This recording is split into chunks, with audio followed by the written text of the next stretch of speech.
ஆரோ root powder.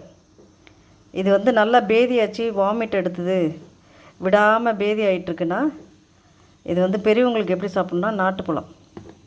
ஆரோ root எப்படின்னா கல்வாழை மாதிரி இருக்கும்.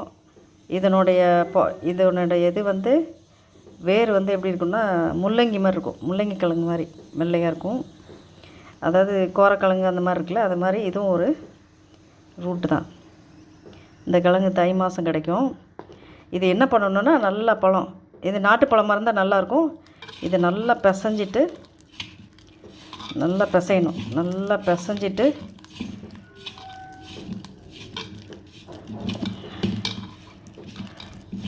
ஆரோ ரூட் கூகை கிழங்கு முள்ளங்கி மாதிரி இருக்கும்.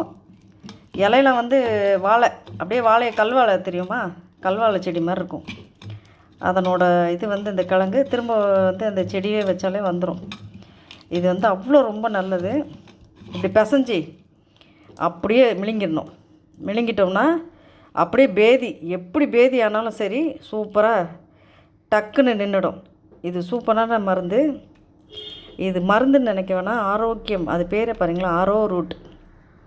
அதனால் இதுதான் வந்து ஊர்லலாம் சாப்பிட்டுட்ருக்காங்க. நாட்டுப்பழமாக இருந்தால் நல்லாயிருக்கும். நான் வந்து மலை வாழைப்பழம் போட்டிருக்கேன். ட்ரை பண்ணி பாருங்கள். தேங்க்யூ.